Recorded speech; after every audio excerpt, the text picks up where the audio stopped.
Selamat pagi anak-anak. Apa kabar kalian hari ini? Semoga dalam keadaan sehat dan dapat mengikuti pelajaran hari ini. Baik, sebelum kita mulai pelajaran kita bahasa Indonesia di kelas 4, marilah berdoa menurut kepercayaan kita masing-masing untuk memohon berkat dan perlindungan darinya. Berdoa dimulai. Berdoa selesai. Baik, pada kesempatan ini kita akan mempelajari bahasa Indonesia kelas 4 tentang materi kita adalah unsur dalam cerita. Pak Guru ulangi sekali lagi, unsur dalam cerita. Teks bacaan terdiri dari dua. Yang pertama, 1. Fiksi, 2. Non-fiksi. Di sini Pak Guru akan menjelaskan apa itu yang dimaksud dengan fiksi. Fiksi adalah karangan yang berisi kisah atau cerita yang dibuat berdasarkan khayalan atau imajinasi pengarang.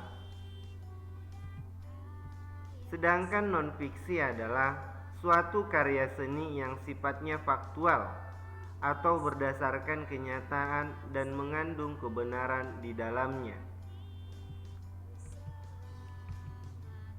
Unsur cerita atau intrinsik. Unsur intrinsik cerita adalah unsur yang menyusun sebuah cerita dari dalam cerita tersebut. Unsur-unsur intrinsik ini meliputi tema. Tema merupakan gagasan atau ide yang mendasari suatu cerita. Tema bisa dinyatakan secara eksplisit atau diungkapkan dalam cerita, dapat pula yang dinyatakan secara implisit atau tidak tertulis dalam cerita, tetapi harus dipahami. Amanat. Amanat adalah pesan moral atau pesan positif yang ingin disampaikan pengarang melalui cerita. Seperti halnya tema, amanat juga dapat dinyatakan secara eksplisit, yaitu dengan menyampaikan saran, seruan, nasihat, peringatan, anjuran, atau larangan yang berhubungan dengan gagasan utama cerita. Amanat juga dapat dinyatakan secara implisit, yaitu dengan menyiapkan ajaran moral atau pesan dalam peristiwa yang terjadi pada tokoh dalam cerita.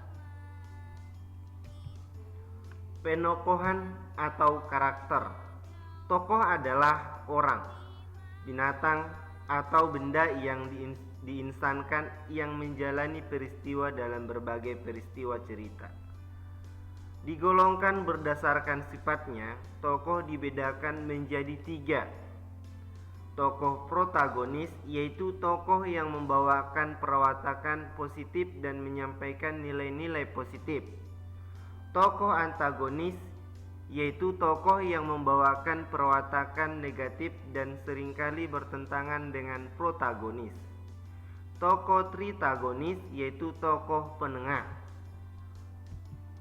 Latar atau setting. Latar atau setting adalah segala petunjuk, keterangan, acuan yang berkaitan dengan ruang, waktu, suasana, dan situasi sosial terjadinya peristiwa dalam cerita. Latar dapat dibedakan sebagai berikut. 1. Latar tempat, berhubungan dengan lokasi terjadinya peristiwa yang diceritakan dalam cerita. 2. Latar waktu, berhubungan dengan kapan terjadinya peristiwa-peristiwa yang diceritakan dalam cerita. 3. Latar suasana, berkaitan dengan mengenai suasana pada saat peristiwa pada cerita terjadi. Contoh latar suasana yaitu menegangkan, bahagia, lucu, sedih, haru, maupun duka. Alur atau plot. Alur merupakan rangkaian peristiwa dalam cerita yang tersusun dalam hubungan sebab akibat. Berdasarkan urutan peristiwanya, alur digolongkan menjadi 3. 1. Alur maju atau progresif. 2. Alur mundur atau regresi. 3. Alur campuran atau maju mundur. Sudut pandang. Sudut pandang yaitu posisi pengarang dalam membawakan sebuah cerita. Posisi pengarang ini terdiri atas 2 macam, yaitu A. Berperan langsung sebagai tokoh yang terlihat dalam cerita yang bersangkutan. B. Hanya sebagai pihak ketiga yang berperan sebagai pengamat dan tidak mengambil peran dalam cerita.